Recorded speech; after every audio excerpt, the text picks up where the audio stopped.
So, shout out to the comment section down below for giving me the FYI. I didn't mention this in my last video, because I still feel like, in all honesty, the Bengals are going to try to get someone for cheap, and they're going to try to not spend much money at all, and they're going to get someone who's not qualified to try to save money. But this could also be the Rooney Rule. And that's another factor here. So the Rooney Rule says you have to go ahead and interview at least 2 minorities for every single position. So obviously for defensive coordinator, we have to interview 2 people who are minorities. Our last guy, Graham, he's a minority. And obviously we got Demarcus Covington here, who also is a minority. So this does qualify with the Rooney Rule. I do hope that both of these guys do not get the position as defense coordinator, because I do not think either of them are qualified and will give us the best shot to win.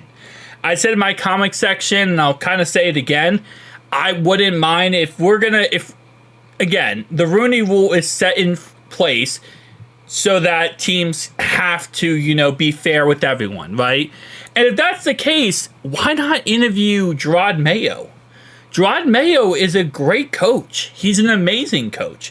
We got Brian Flores as well. And when I say coach, I mean defense coordinator. He's a great defensive mind. He was a linebacker. Obviously, just got fired from the Patriots. But defensively, he's very smart, and he knows what he's doing.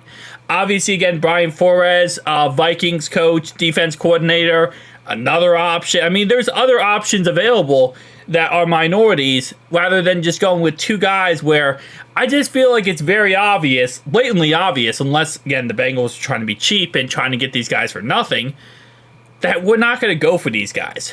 So I feel like with the Rooney Rule, I know teams just try to kind of avoid it and go, okay, let's just, go ahead and interview these 2 guys just so we can get around this and we don't get in trouble.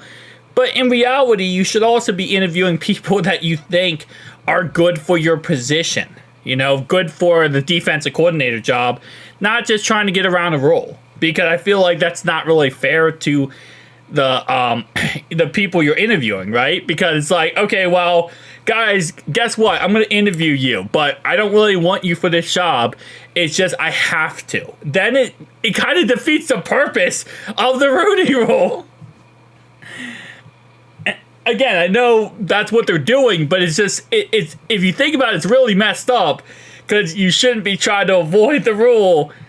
The point of the rule is to actually give equal opportunity to everybody. But if you know you're not going to hire a guy, I mean, yeah. So anyway, Demarcus here is also very much not qualified for us. He spent 1 year as a defense coordinator for the New England Patriots.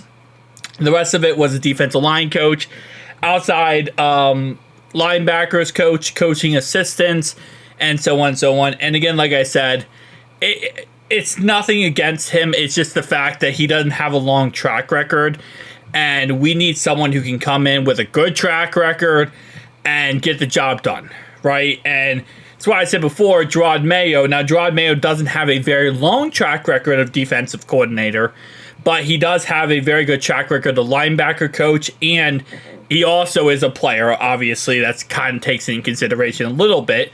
Player coach, or player who turns into coach, not a bad idea. Especially with the defensive position. I feel like he knows better than a lot of people.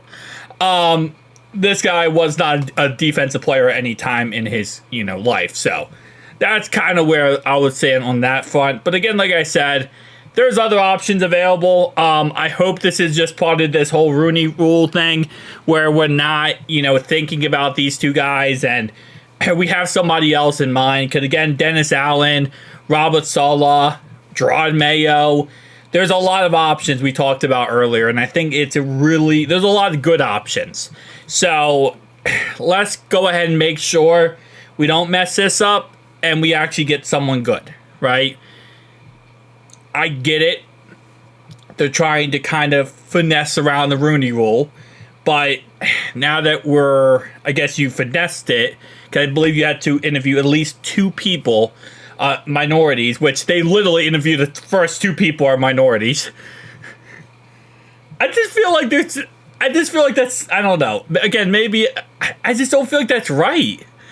The point of the rule is to make it equal opportunity for everyone. If you're not going to hire him or hire them, then what's the point of even interviewing them? Like, it makes no sense to me. Like, you should interview someone you think you're actually going to hire. And again, like I said, Gerard Mayo is a good example. You just go ahead and interview him because you think you might hire him. If you just interview random people and I'm not going to hire this guy, but I have to, I'm forced to, then that's not equal opportunity. That's just, you're trying to get around something. Yeah. I don't know. Maybe I'm crazy. Tell me down below your thoughts and opinions. This is not the guy. I'm just going to say that now.